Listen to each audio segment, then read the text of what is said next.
The show is What's Going On. I'm your host, Hugo Fernandez, here on LaGuardia Web Radio, WLGR. And we started the show today with probably one of my favorite renditions of the Star Spangled Banner by Bruce Hornsby and Wynton Marsalis. Most people know it from the baseball documentary. That was at the 1991 NBA All-Star Games. I think you saw Magic and Mr. Barkley there among the faces. And I chose that because today my guests are Dr. Faye Butler, Interim Associate Dean for Student Success, and Andrew Walker, Interim Director of Athletics. And we're going to be discussing the return of intercollegiate athletics here at LaGuardia. Welcome, Dr. Butler and Director Walker. Thank you for having me. I'd like to say hi. Thank you for having us. Thank you so much. And I wanted to give you two an opportunity to kind of introduce yourselves to the audience, talk a little bit about your backgrounds, your studies and things like that. Would you like to start, Dr. Butler? Yes, I'll start today. Good afternoon to everyone in the audience. It's just so good to be here. Thank you so much, Hugo, for extending an invitation to us. Well, about my background, how long do I have? No, I'm just joking. Just to give you a little bit of information, actually, I've been working for City University since 1991. And I started at LaGuardia in 2009. And I came to LaGuardia and been part of the Student Affairs Division since then, and many different hats. I wore enrollment management. I did stuff for new student orientation. I've done some assessment. I've also been involved in doing middle states evaluations, which is external, but been keeping pretty busy since I've been at LaGuardia. I've met a lot of wonderful people, have collaborated with academic affairs and so many of our other divisions at the college. But it's good to be here. I love LaGuardia. I love the people. And now I'm fortunate to be serving in a position overseeing the Division of Student Success, which some of you may know as Student Affairs. But the Division of Student Success, we oversee what we would consider student services and student life or campus life. And now athletics kind of comes under that student life banner. So when I started in this position last May, one of the things President Adams said to me was, Faye, let's see about getting sports to come back to LaGuardia. And I said, okay. But what he didn't know at the time was that I had a relationship with Zach Ikovic, our CUNY Athletic Conference director. I had worked with Zach when I worked at the central office. So I emailed Zach and things just like took off from there. And I have to really say thank you to President Adams really for supporting the effort, just helping us through and be very supportive the entire time. And I'm so excited, Hugo. I'm actually still kind of sitting and surprised somewhat, okay, that this is actually happening. I mean, I had a lot of meetings, sent a lot of emails to get to this point. So I am just so excited to be here. And I'm a big sports fan. I play college sports. I play basketball. So I'm a big sports fan. And even recreationally, you know, I try to stay in shape, and I hiked Mount Kilimanjaro. February 2020, I got to Gilman's Point. I didn't get to the top point, and you want to know why? Because I was supposed to eat like 200 calories an hour, but the appetite, that high air takes your appetite, and I didn't eat at all. My guide hiking with me, he had to force me to eat and drink the summit night. So when I got to a certain point, then my knee was hurting. I couldn't get to the top point, but I did get to Gilman's Point, about 18,000 feet. And I said to myself, when I got down the mountain, I'm never doing that again. No, it's okay. So, you did it once. Yeah. Yeah. It was for a good cause. I mean, I once, pay attention to clean water. Yeah. So that's kind of me in a nutshell, you know. But I've always been a sports fan. Always. Here's a question. It was just that has been a concern that some of the snow is not at the cap anymore, but that's a concern, you know, with global warming. There's still some snow there, but not as much as it had been in the past. So that is a concern. But I'm a big sports fan. I even had tickets to the Melrose games the other week, but because of the weather, I couldn't get there. So I'm a big sports fan. So I'm excited we have sports. I'm all in. And I'm ready to try to do the play-by-play and color commentary. You better be careful because, you know, around here at the radio station, we will.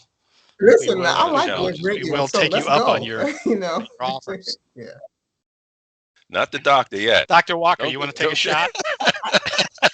I mean, excuse me, Director. Yes, Director definitely. Walker. Thank you very much, Hugo, for having us.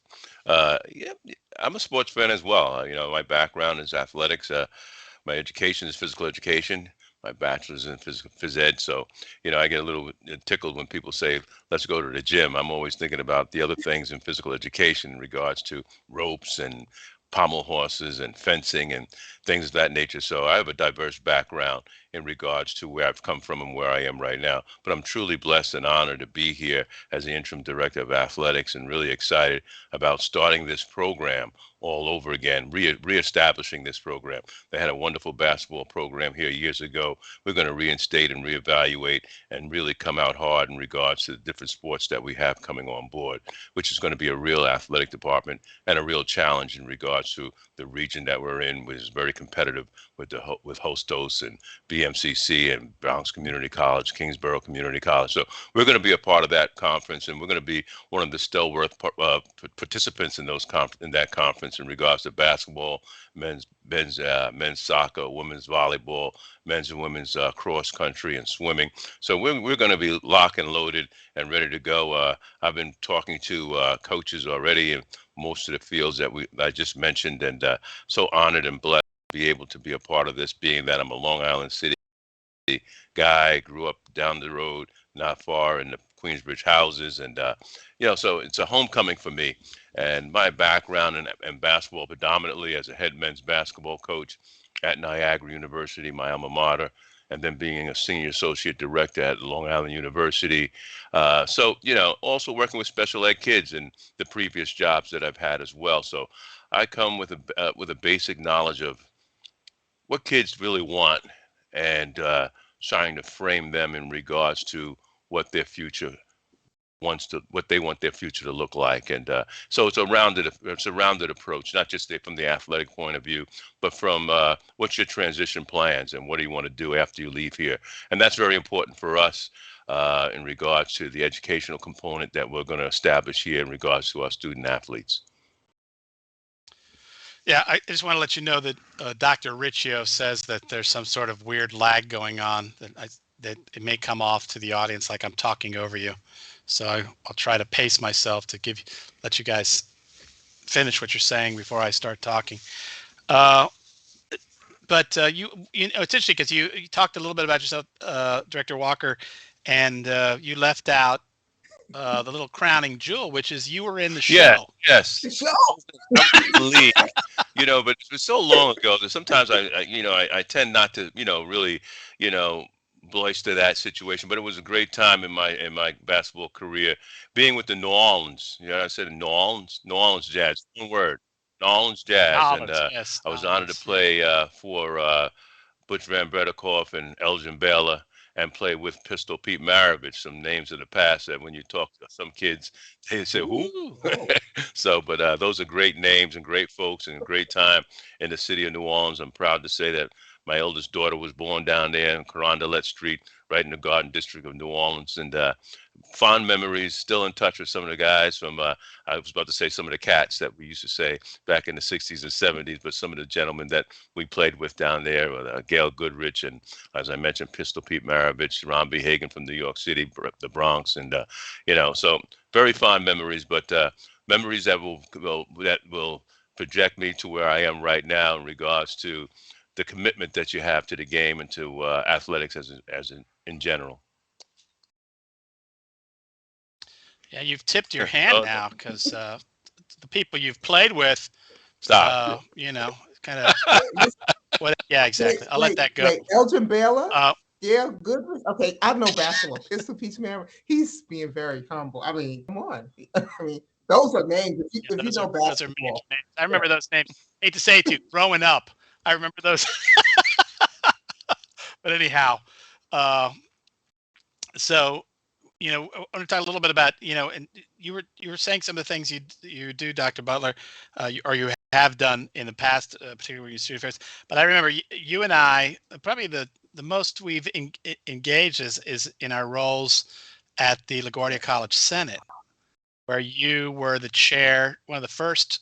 I think you were the first chair ever of the Senate's Budget Committee, and which is not an easy job to have, because I mean, the administration typically. I mean, you hear who we love, our director, Shahir Irfan, our director of administration, and their business office at the time with Tom Hladek. I mean, they're used to they know what they're doing, and they do their job, but then to have to share that information with anybody and try to make sense of it is tough. And that was the role you had. Do you want to talk a little bit about that role you had with the Senate? Yes, well, I got involved in the Senate.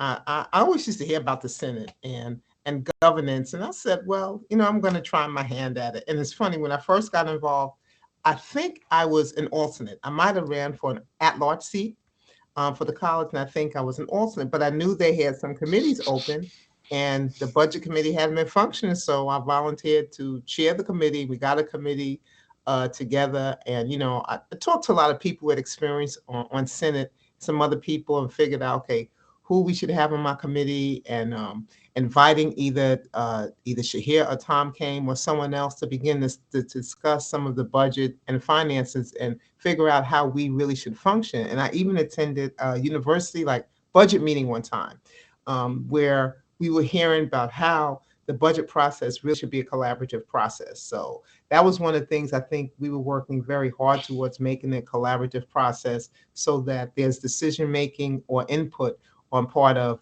let's say, faculty and staff prior to maybe the bigger budget decisions. And I believe the committee that carries on today, I think that's one of the things that they're really trying to focus on right now. But yes, it was kind of a tough committee to chair. Then I was new to Senate as well, so it was the newness of everything. But I enjoyed it, though. I feel like those years in Senate, it really it exposed me to many more colleagues that I would not have met otherwise, just seeing people in passing or sometimes working on college committees. I think spending time with people in the Senate, just hearing from faculty, different perspectives, just in general about, the classroom and some other things they faced. It was an excellent experience for me, I think, particularly given the position I'm in right now.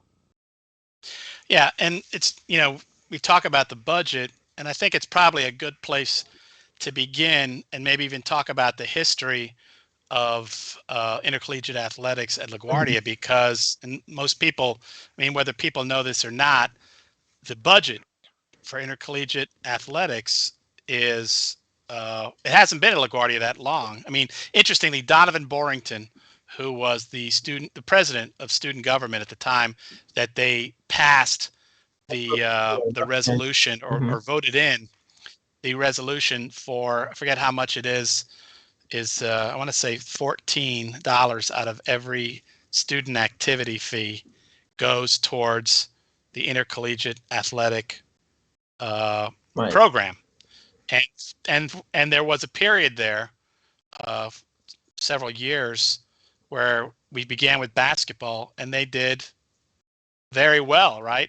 Both men's and women's won championships in the league that Director Walker was talking about, which is we're in a community college league, right? Is that who we play? And I forget what division of Region the NCAA 15. We fall into. We're Region 15, but we D3. We're Division 3. Yeah. D3, yeah. I was going to say, yeah, right. And then of course it all stopped for whatever reasons. I've never gotten the real skinny on that. I've heard two versions. Yeah, we're gonna leave it there, and then for a period of time, there's been fun.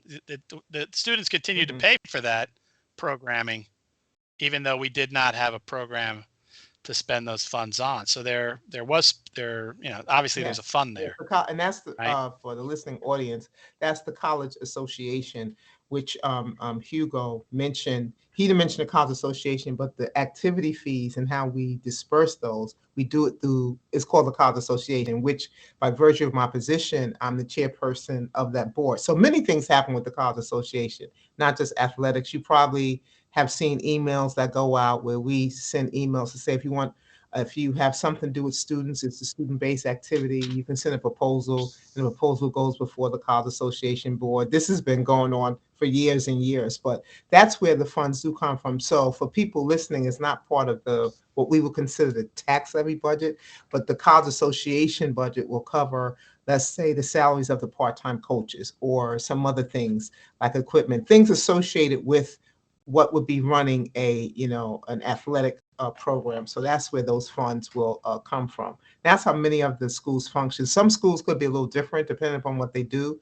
And we heard about that. We went to a meeting Friday with the CUNY Athletic Conference chair, but that's where we'll start. So we have the funds there to at least hiring coaches, hopefully upgrading equipment. I think we're looking to do that right now, upgrading our Yes. fitness center. We're doing that. So, the funds are there for us to start up again with athletics and recreational And programs as well, we should mention. Absolutely.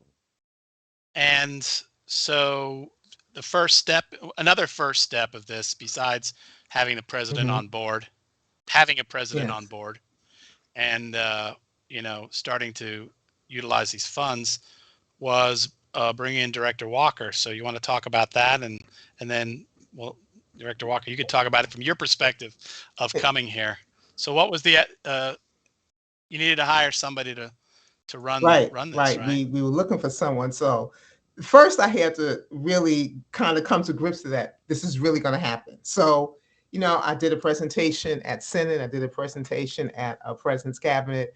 And so people thought about it favorably. So I kind of felt like after that I had some buy-in. I was not able to do that faculty council because I had something else to do, last minute family emergency to take care of that day. But I went to different stakeholders around the campus, and people basically were very favorable about bringing athletics back. So once we decided to do that, we asked around for a few people, some recommendations, and I was introduced to Andrew Walker. So I met him first. I met him along with the president, met him, and we sat down and talked. And then once I felt like I had things in place, but it was okay that we were really going forward with the program, I asked him to come in, and he had a conversation with a number of directors and managers in the student affairs division so that people could see who he was. So then, and again, very favorable. He got very favorable feedback from those who sat down and spoke with him.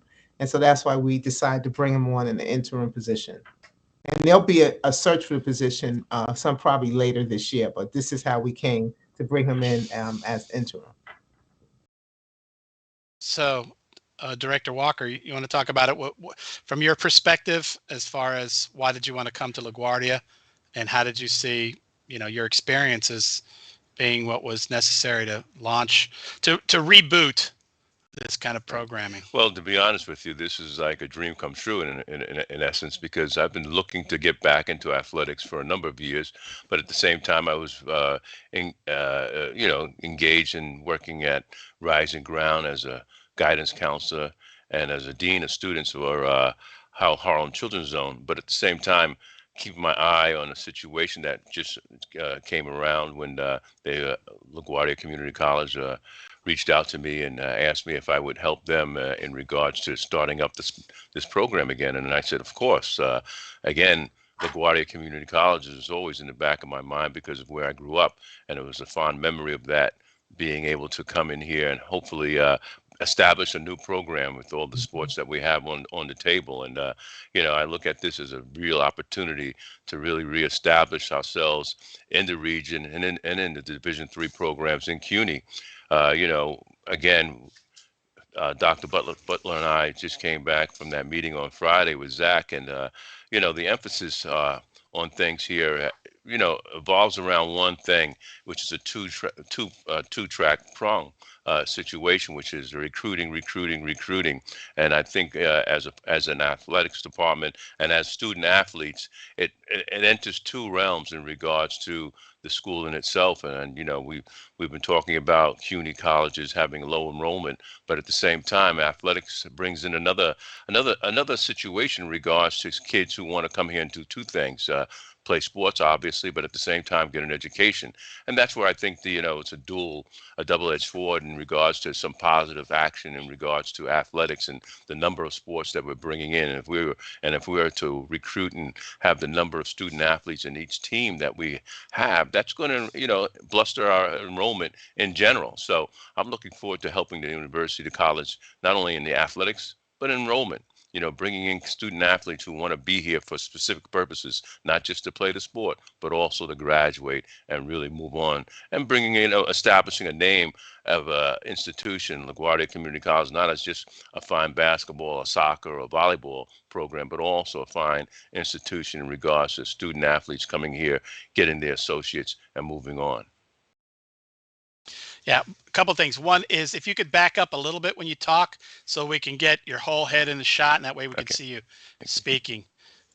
You do the same thing that the president does that too. When he talks, he like puts his head forward in front of the, and I got to tell him, you got a great head of hair, Mr. President, but you got a nice head there.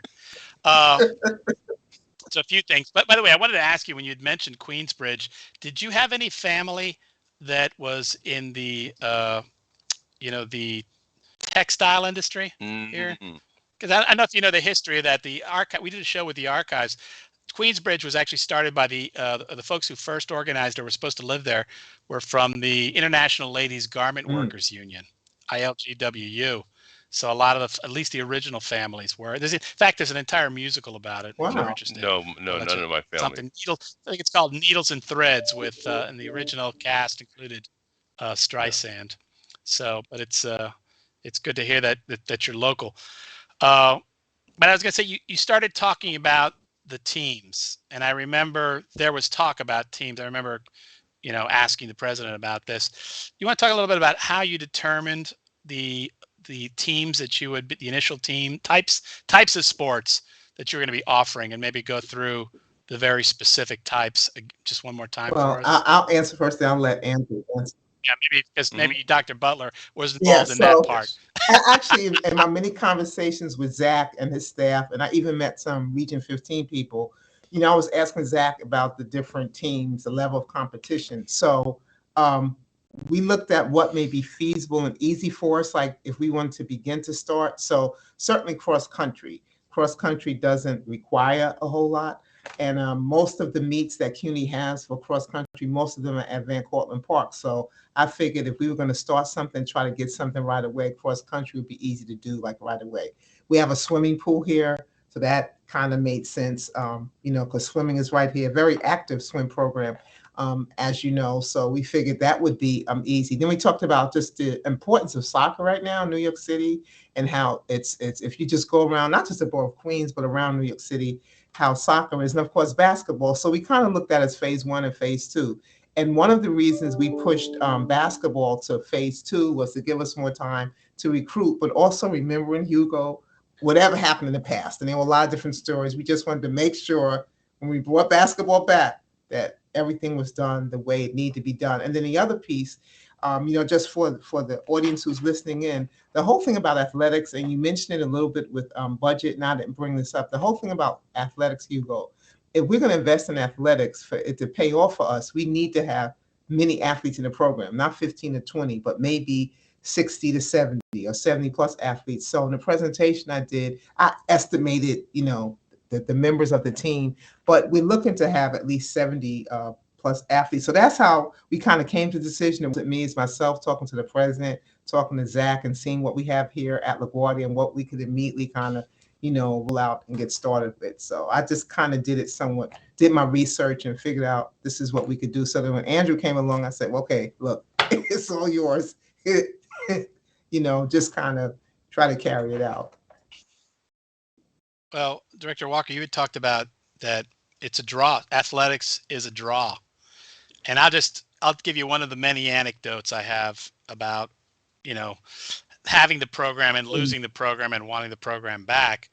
I had a young man who was in one of my classes, probably one of my writing intensives, cocky, good looking guy too, and his whole shtick was he was there for that semester, and the next semester he was going to join the basketball team. I can't remember what happened, and then of course the program died. I would see him all the time in the hallways hanging around, because he was I liked him as a student, and he was was very proactive, and I kept saying, what's up, what's going on? And he's like, oh, trying to get in the program, but I guess it never was. And I just hope he went on and found it. So the program, in the short time that it was alive, had a Yes, it following, did. and folks knew that if they played, they could win. But I also know my colleague Vanessa Bing, who Dr. Butler and I know well. We work with her on the faculty and staff of color. She sees, one of her goals is to increase the recruitment in African American students at the college, and sees the program as, doing that in some sense, as a part of the culture. So, I mean, what are your thoughts about that as far as you know, bringing in and recruitment for students? I mean, how's that going to work? Any lifeline of any institution in regards to athletics and even in regards to general population is recruiting, bringing in student athletes. My plan right now, I was thinking about certain aspects of what I need to do before we even start hiring the coaches, with getting out there to the local high schools. We have high schools in our building right now. And today, matter of fact, I wanted to go downstairs, but I was distracted by doing some other things. But I want to talk to the people, the athletic directors in the schools that we have here on campus and in the immediate surrounding areas. I'm a graduate of Long Island City High School, which used to be right up on the hill, not far from here, less than a half a mile from here. But now they're down on 21st Street, across from the Bel Air Diner. They have a beautiful soccer field. I'm going to go down there and speak with them within the next couple of weeks and talk to those students in Bryant High School and Aviation High School and the different high schools, to let them know, International Middle School, that middle college that we have right across the street here, and let them know that we're back in business for students in terms of athletics, and letting them know that there's an avenue to education right in your backyard. So recruitment, and actually being visible within that recruitment, so that they know that they have an institution that they can come to. A lot of kids have been traumatized in regards to, they've been stifled and stagnated these last few years, and probably don't even know which way they want to go because of the situation with the pandemic. And they're in a funk, a true funk, and it's up to us, the adults, who aren't as funkified in regards to moving forward. We know where we want to go. Kids don't know where they want to go and how to get there, and have some encouragement in regards to someone saying that, reaching out and say, there is a future, there's a brighter future. And athletics is part of it, but at the same time, education is a part of it. And getting out there and recruiting is the key to that. And we have a whole lot of schools in this immediate area that we can recruit from and be a lifeline. So that's what I plan on doing. Yeah, my engineer is trying to chime in and saying the PSAL, Public Schools Athletic League. Hey, no, Hugo, I wanted to add something to what. Hold on, Dr. Butler. I just wanted to say it's the Okay. half-hour mark. It's 1:30. The show is What's Going On. I'm your host, Hugo Fernandez, here on LaGuardia Web Radio, WLGR. And my guests today are Dr. Faye Butler, who is the Interim Associate Dean for Student Success, and Andrew Walker, our Interim Director of Athletics. And we're talking about the return of intercollegiate sports to LaGuardia. Okay, go, Dr. Butler. So you asked him about, athletics and recruiting, especially whether right. Black students or other kind of students. I always watch different kind of sports, and just I guess like anecdotal information like you shared, I watched, I guess it was the college football playoff, right? And University of Georgia won. And I followed just some of the things that happened in the week or two after they won, how like some of their applications went up, certain hits to their website. So what it is, when you have sports teams that do well, it brings kind of like this different flavor in the atmosphere, whether we're talking about these big known schools or smaller schools. I mean, it is research out there that a team has done well in something, that applications experience a spike. So I think LaGuardia kind of getting in the atmosphere, like, we were here before Hugo, and I went to the games, and you went to the games. It was very exciting. So I think it's only one way we can go, and that's up, bringing different types of teams back. We're in a diverse borough, in a diverse city, and I'm just looking forward to this impacting our recruitment efforts, because I think it really will. Especially since he's connected. I think he kind of plays it down, but Hugo, you and I both know. Listen, you and I both know if somebody says, "Oh, you played in the NBA a year," and then if he has some connections now to some of a recent former players, that to me, that's very big. Just in terms of the entire sports picture, that to me, it puts the framework is totally different in terms of what LaGuardia can do.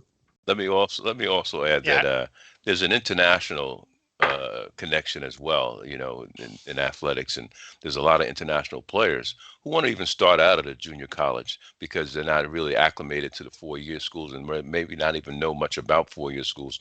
But a 2-year institution like LaGuardia could be a great springboard for a lot of international students who want to just start out here and move on to a 4-year institution. So I have some, matter of fact, even tomorrow, some people from Sweden are in town right now who are looking at junior colleges to place some of their kids. So uh, they'll be around. So maybe we should start a curling team or something. But no, one of the things I was going to say is that what I think of as a very public secret about us is the College Now program.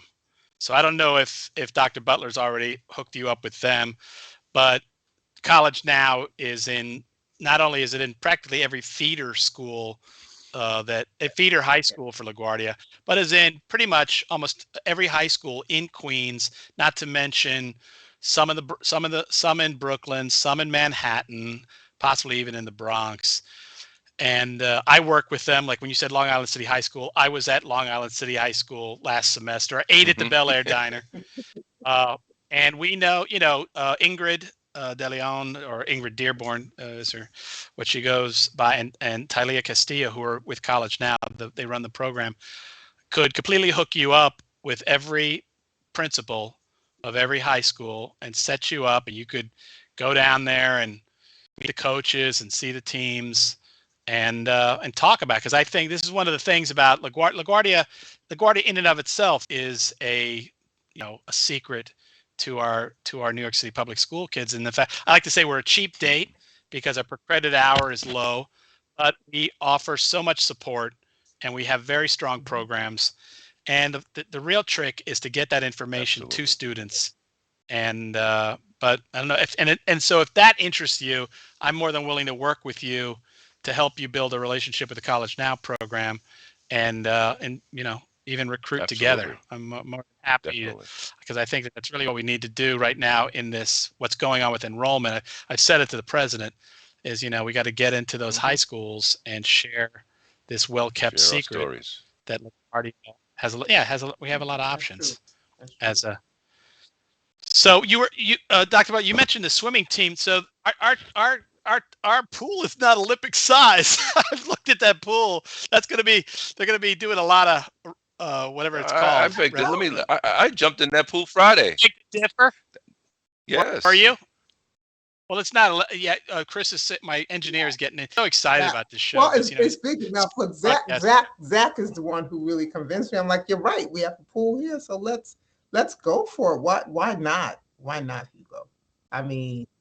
No, I'm just checking in. I'm thinking like we're going to be really good at turning around and going the other direction. But whatever the trick that the swimmers have to do, where they go down, they hit the wall and come back.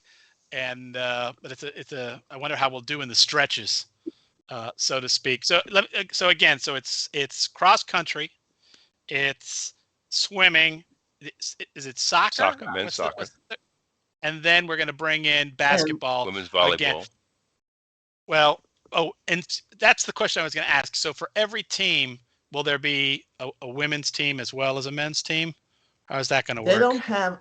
We don't have men's volleyball at our level, but it's women's volleyball. But I know for cross country and for basketball and swimming, yes. But I think for volleyball, it's going to be for women, and then I think to start out, soccer is going to be for men. But I think going down the road, who knows how we can expand. So we're excited. Okay. We're excited just to bring athletes back and to help with recruitment. At our meeting Friday with Zach, they even mentioned in terms of some of the athletes, how some athletes have returned, but some have not returned. So even in terms of City University of New York, they're pushing to get even the athletes to come back to whatever sports that they were involved in.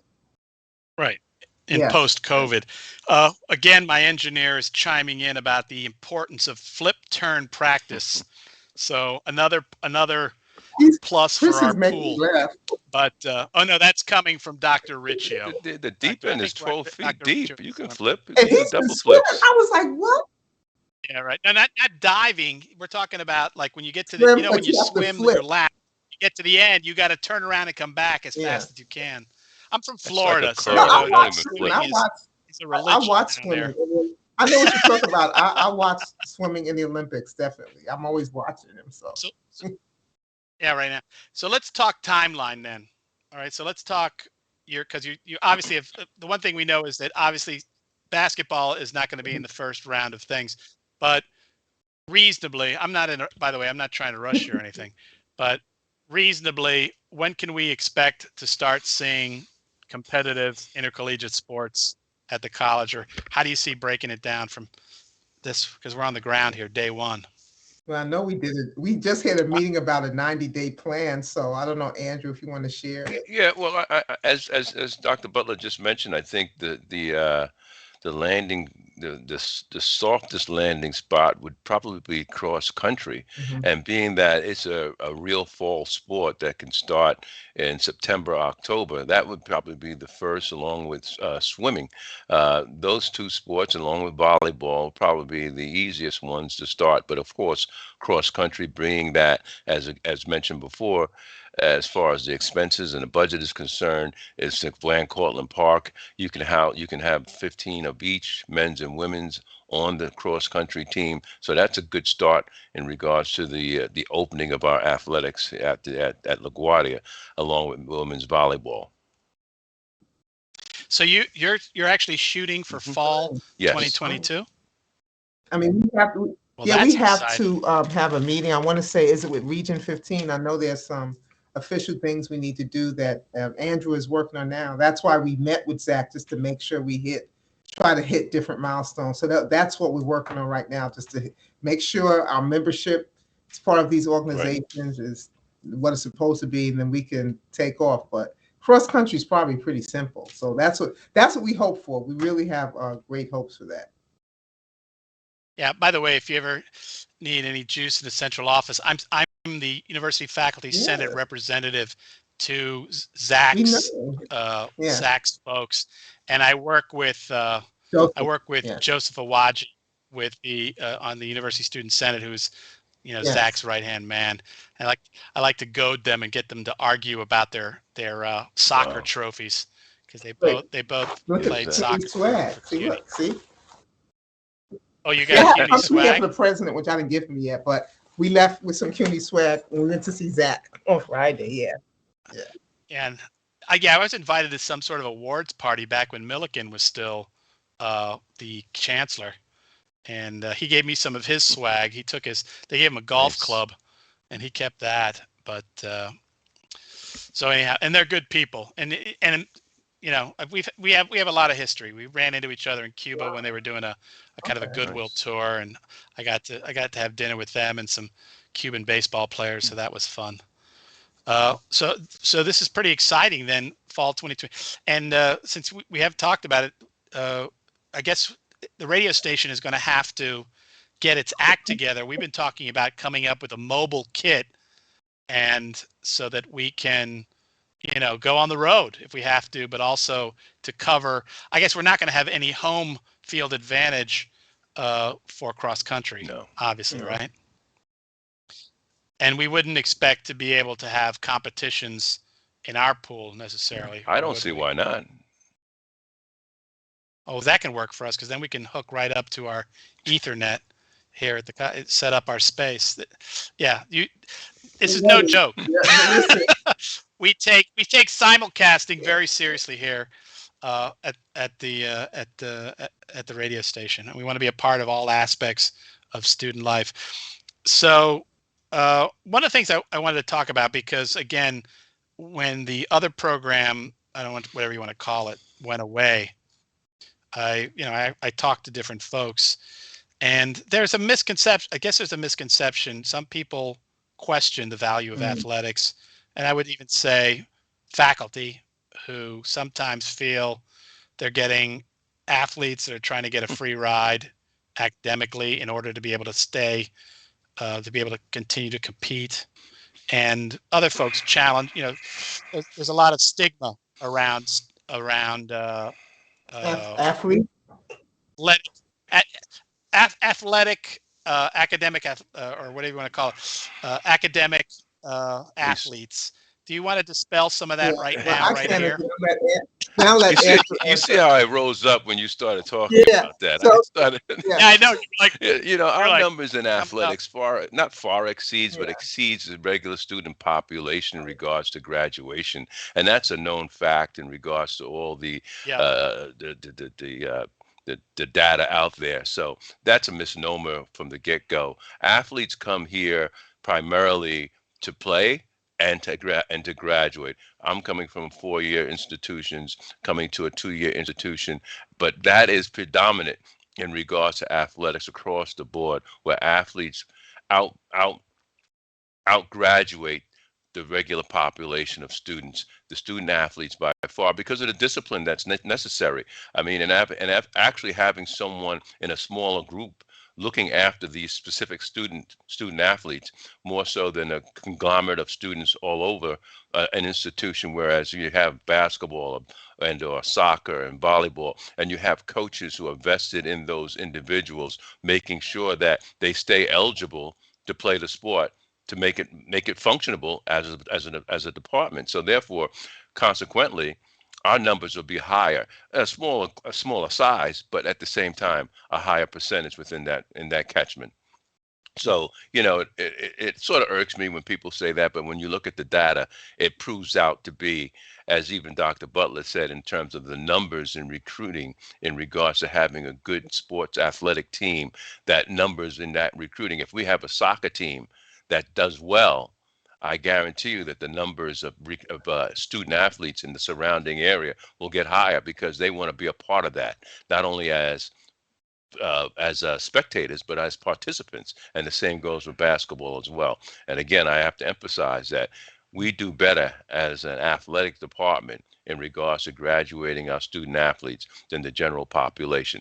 I don't know about how many percentage points, but historically, that data is proven Right. Right. from a 2-year institution to 4-year institutions. I have, and actually, Wow. Zach, some of the information I used in my presentation kind of showed that across CUNY, that to be correct, that the athletes were doing better than the regular student population. Plus, one of the things I'm going to do, and Hugo, which I'll probably invite, you know, different people to join, is I'm going to create a compliance committee that'll have, faculty, staff, on the committee just to make sure that we stay on board, probably have meetings once a semester. But that's one of the things I said that I would do, is creating this compliance committee. There are a couple of models at some of our CUNY schools already. That's one of the things we're going to do just to make sure that we stay on point with everything that we need to do regarding our student athletes. Right. We're in the last quarter hour, by Oh, the way, and so I know we've got a healthy group of people watching. If they have questions, they can certainly chime them in on the Twitch stream and in the chat there. But it's also, as I talked about, as an opportunity to talk about the future. But so much, everything we've talked about is the future. So, what are what are you thinking about? What's keeping you up at night as far as the next steps and things you've got to do? You Or we talking? talked about them Yeah, all well, already. getting the right people in here, the right coaches. That's the bottom line for me as an athletic director, is making sure I vet the right coaches to get in here who are vested in these student athletes and make sure that they are competitive, they're going to class, and being good citizens. That's. I mean, I want our kids to be role models for the institution in regards to what they have when they put those. I'm going to say it, Red Hawk jerseys on. When they put that jersey on, whether it be track and field, whether it be basketball, soccer, or volleyball, I want the university, I want the college to be proud of what they're wearing and have the student athletes be proud of what they're wearing and what it represents. I remember when they had the election for the Red Hawks, I was pushing for the little Oh my goodness. the flowers. little flowers.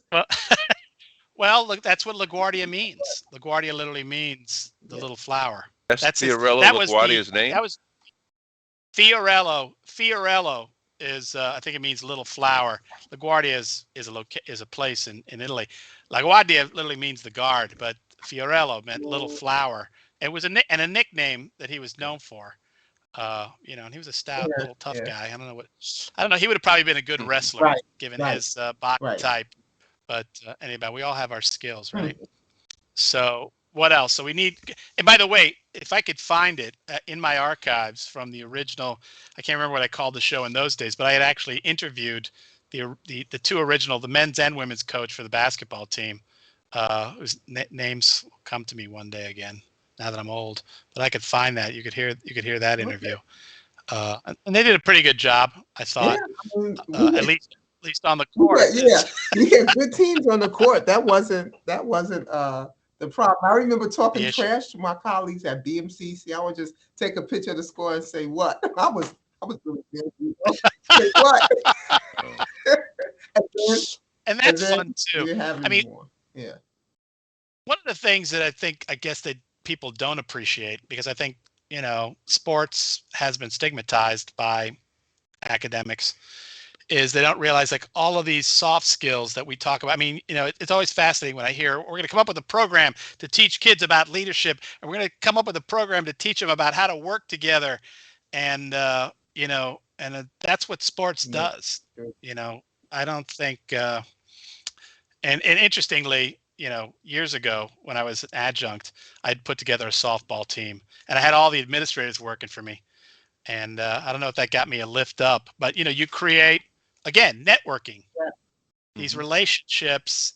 I mean, you're spending. I mean, how many hours a week is a college athlete going to be spending with their cohort? Building community. And when they leave this institution, that those are the people they're going to be going to for help finding a job, finding opportunities, whatever it is. Yeah, Right. and I think we forgot to mention something, Andrew. I know we've been talking about athletics, but even in terms of recreation, one of the things Right. there's a plan. You want to mention that little plan about the fall, Andrew? That 5K. Oh yeah, well that's going to be we have the 5K race walk race coming up this fall. We haven't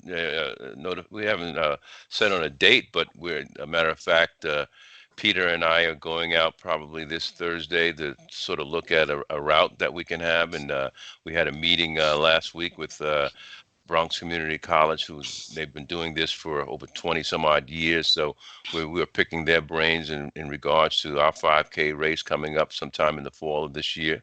So that'll be a good segue into cross country, for that matter. If we get a lot of students and faculty and community folk here, that'd be a great exposure to LaGuardia Community College. And we're looking forward to that. That's going to be a kickoff event. As a matter of fact, I believe in regards to the fall. Yes. Pete, when you said the name Peter, I didn't. Peter, help me out, Miss Peter Doctor. B. Brugliaglio. He's been working for recreation for a while. He's been around for a while. I think if you see him, you Right. recognize him. But he's been around and he used to work in the CUNY Athletic Conference office. So he's, I know, been an excellent assistant to Andrew. But that's something that the president said we should try to do. So we have plans to do a 5K. Just to let the audience know, the president is something of a competitive runner. So if he's going to run, he's run marathons. So I'm trying to give you the heads up. So if you're going to run in this, I totally get it, because I see him and I'm going like, how is this guy in shape in the middle of a pandemic? Runner, so okay, I threw him under the bus, but just so you know, he'll smile, but he's probably going to smoke people in his 5. And that's the saying, is like, what is that? So you get an athlete, what you do, you got to get me out there who's like completely out of shape, right? Exactly. And just, and we could, again, simulcast if Dr. Riccio and Chris can figure out a way to put a wire on me. Yeah, we can walk together. I can be reporting. Exactly. And, but yeah, so your goal is to make fitness an aspect of the college life. And I think, like you said, we've certainly got I remember, I think I joined the gym at one point with Michael Rodriguez from Humanities, and I think I went once and he never went. That's commitment. Yeah, exactly. And I think we joined the gym part because the deal for faculty is you can join the gym or the pool, or you can join both. Obviously, it's twice as much. So I went with the gym, but I always wondered, should I come with the pool? And there's other folks like Sean Galvin. I know he uses the pool every day.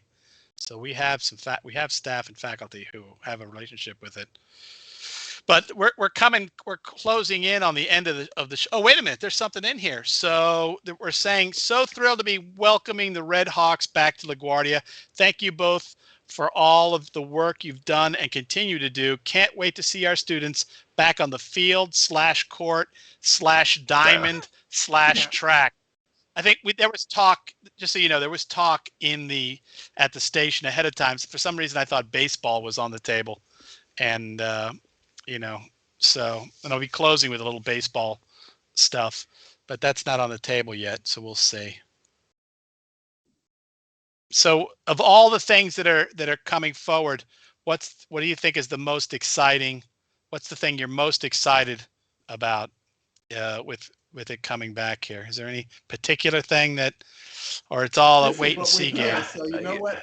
I'm excited, Hugo. Look, you're interviewing not just me, but you're interviewing the person we have to come in and oversee this. So when I went to the Metropolitan Oval to watch the Community College Soccer Championship, I saw the president of BCC and QCC there. I was a little jealous. I was like, you know what? We should be here. So, and that was, back in the fall. So I feel like what a leap we've made and that we're actually getting ready to get things started. So I'm excited. I'm real excited. And Metropolitan Oval is maybe 3 miles from here. Maybe it took me 15 minutes to drive. So I'm excited. And I'm excited as well for all of the athletics that we're bringing back. I mean, you can't slight any one of them, but you know that some of them are going to rise to the top in notoriety. But at the same time, we're talking about the same student athletes that'll be a part of this journey. Well, I'm actually kind of excited to see what the soccer team will do, given the diversity of the college. We do talk about, I get into arguments with people at Queens College in Queensboro about having more countries represented and more languages all the time. So I'm actually interested in seeing what a soccer team is going to look like. And this notion you have of recruiting international students is is an exciting idea. To be honest with you, I just met with hopefully a soccer coach just this past Saturday, and he has connections with the Greeks out in Astoria. He's played at University of Albany, Division I soccer, and guess what? He's from the projects and a soccer player, but an avid soccer player, so really excited about soccer. I love soccer myself, not as a player, but I did play a little goalie, when we played pickup soccer, because again, my physical education background, so I enjoy playing soccer. And you're probably the biggest man on the as a goalie, yes. No, right? goalies are pretty big. Yeah. Well, yeah, exactly. The goalie's got to be the big guy. It's like the pitcher in baseball, right? Well, we're almost out of time, so I would just any last things you want to share, or anybody you want to thank in our last few minutes? I want to thank certainly President Adams. He I want to say He put gas in the bus, but he gave me the keys to drive, and I took those keys and I hit it. But certainly President Adams, his chief of staff, President's cabinet, the Senate, and the division. Everyone has been so supportive of me, good ideas. And Zach and the CUNY Athletic Conference, they have been fantastic, Hugo. They really, Zach has been so patient, and his entire office, anytime I had a issue or question, he was very responsive. So that would be my list of people to thank. Yeah, whenever I see Zach, that's all we talked about, bringing sports back to LaGuardia. So it's a dream come true for him too. Director Walker, anybody else you'd like President to thank? President Adams, most definitely. Dr. Butler. Those are the two individuals I've been in close contact with since I started this journey here at LaGuardia. So I want to, thank them from the bottom of my heart, and I want to make everybody proud of what this institution has to bring. So thank you.